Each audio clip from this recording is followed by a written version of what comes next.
जय हिंद। मैं TSSC में आपका स्वागत है। हम पढ़ रहे हैं अनुक्रम तथा श्रेणी, सीक्वेंस एंड सीरीज। आज की क्लास में बात करेंगे समांतर श्रेणी के बारे में। जैसे कि समांतर श्रेणी की डिफिनीशन क्या है, समांतर श्रेणी में जो सर्वांतर होता है वो क्या चीज़ होता है, समांतर श्रेणी का यनवा पद क्या होता है, की क्लास को हम आरंभ करते हैं। सबसे पहले हम बात करते हैं समांतर श्रेणी की डिफिनीशन क्या है। जो समांतर श्रेणी की डिफिनीशन है वो कुछ इस प्रकार से है कि वह अनुक्रम जिसका प्रत्येक पद अपने पूर्व पद में एक निश्चित राशि को जोड़ के प्राप्त किया जाए उसे कहते हैं समांतर श्रेणी। अथवा इसकी एक और डिफिनीशन कुछ इस प्रकार से हम लोग कह सकते हैं कि वह अनुक्रम जिसके प्रत्येक क्रमागत पदों का अंतर क्या हो, समान हो, उसे कहते हैं समांतर श्रेणी।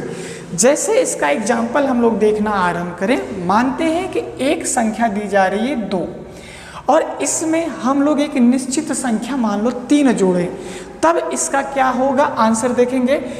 3 इसमें जोड़ेंगे तो आ जाएगा 5 और 5 में 3 हम जोड़ दें कितना आ जाएगा 8 और इसमें फिर से हम 3 जोड़े कितना हो जाएगा 11 और इसी में हम लोग क्या कर दें 3 जोड़ दें आ जाएगा 14। तो इस प्रकार ये जो अनुक्रम लिखा जा रहा है इसी अनुक्रम को हम लोग समांतर श्रेणी कहेंगे।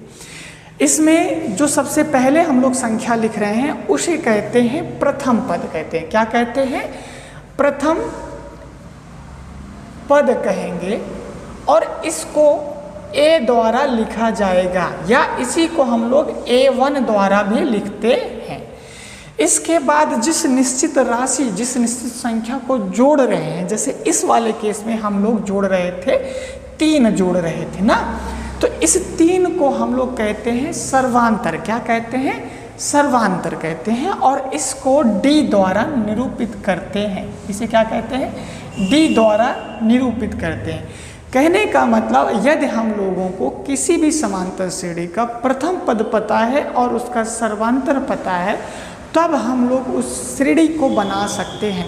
इसका एक और एग्जाम्पल देखते हैं। मान लेते हैं एक अनुक्रम कुछ इस प्रकार से लिखा जा रहा है। मानो लिखा गया है 10, उसके बाद 15, उसके बाद 20, उसके बाद 25, उसके बाद डैश डैश डैश।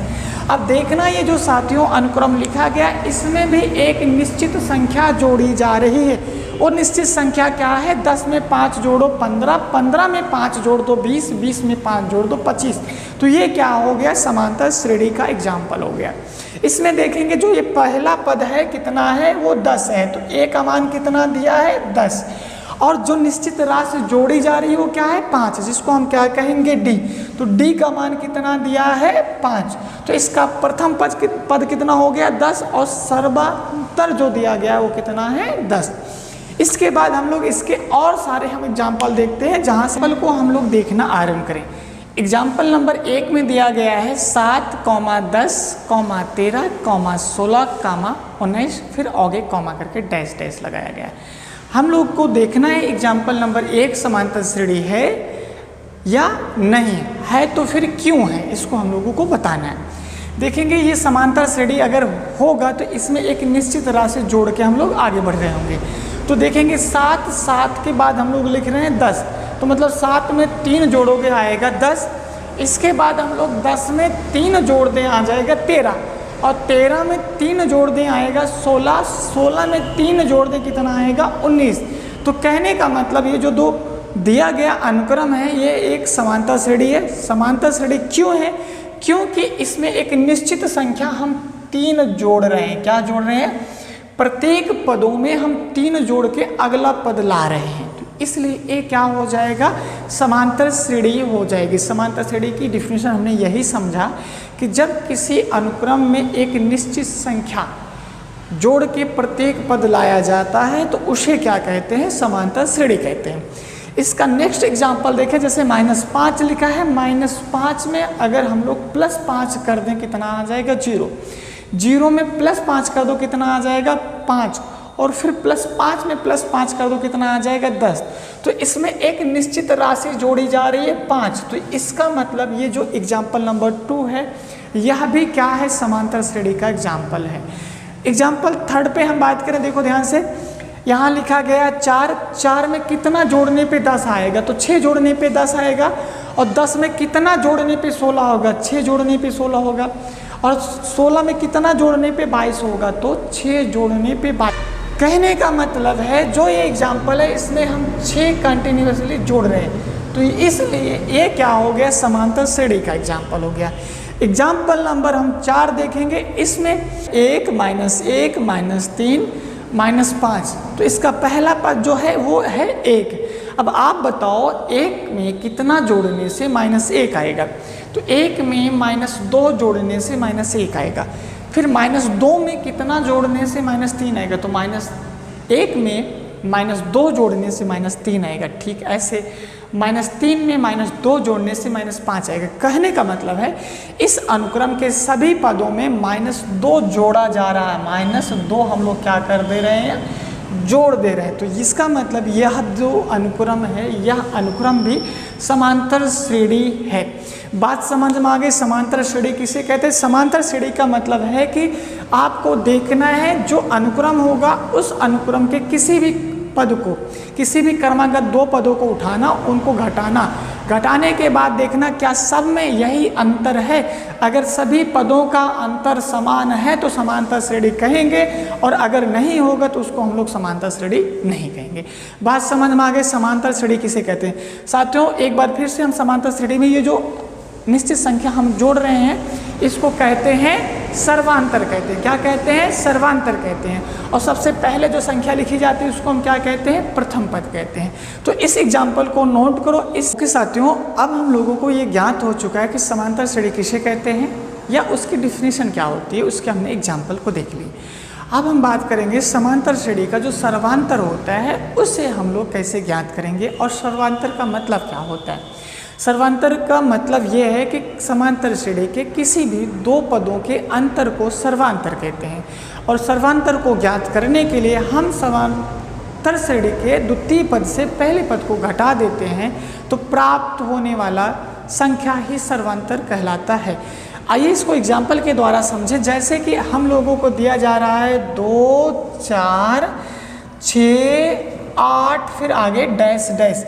यहाँ देखिए पहले हम बात कर लेते हैं सर्वांतर का मतलब क्या है। तो सर्वांतर का मतलब होता है जैसे 4 और 2 लिखा गया है तो इन दोनों संख्याओं के बीच में कितने का अंतर है, तो इन दोनों संख्याओं के बीच में 2 का अंतर है।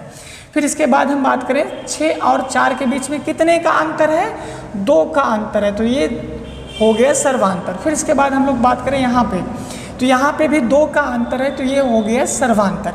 कहने का मतलब समांतर श्रेणी के किसी भी क्रमागत 2 पदों के अंतर को ही हम क्या कहते हैं, सर्वांतर कहते हैं। अब सर्वांतर को ज्ञात करने के लिए हम क्या करते हैं, सर्वांतर को D द्वारा लिखते हैं और इसका जो फार्मूला डिजाइन होता है कुछ इस प्रकार है कि सर्वांतर बराबर समांतर श्रेणी के दूसरे पद से पहले पद को घटा देने से प्राप्त होने वाली संख्या को हम क्या कहेंगे, सर्वांतर।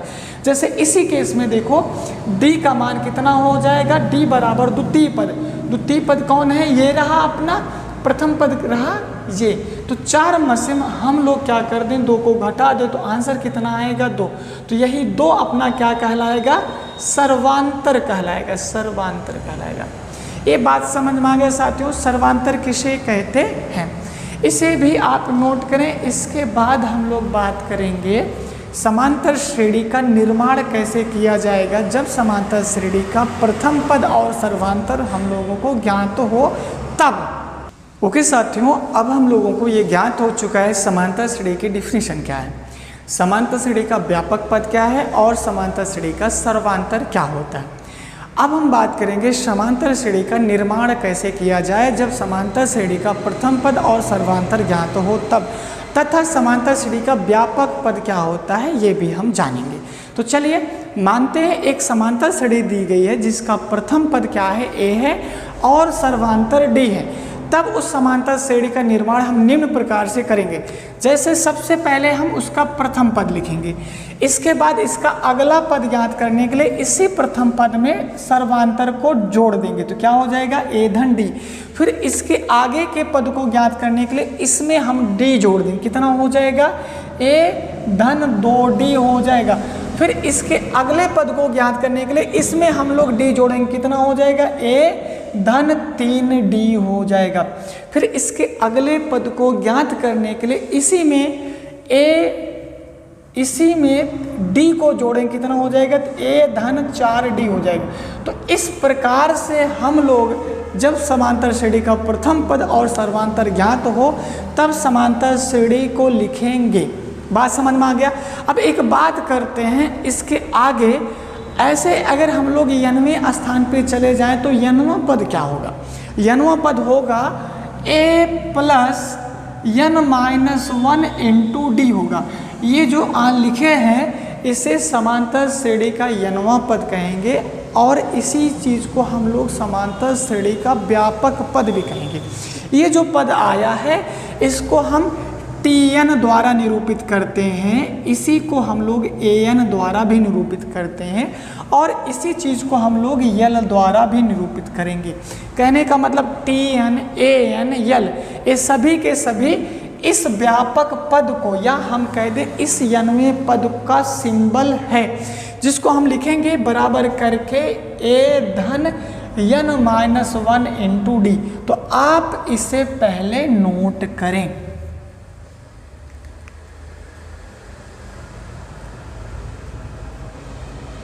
ओके साथियों, आज की क्लास बस यहीं पे समाप्त होती है। मिलेंगे नेक्स्ट क्लास पे जहाँ पे समांतर श्रेणी पर आधारित प्रश्नों को सॉल्व करेंगे। ये प्रश्न क्लास 10th की मैथ बुक से होंगे, क्लास 11th की मैथ बुक से होंगे।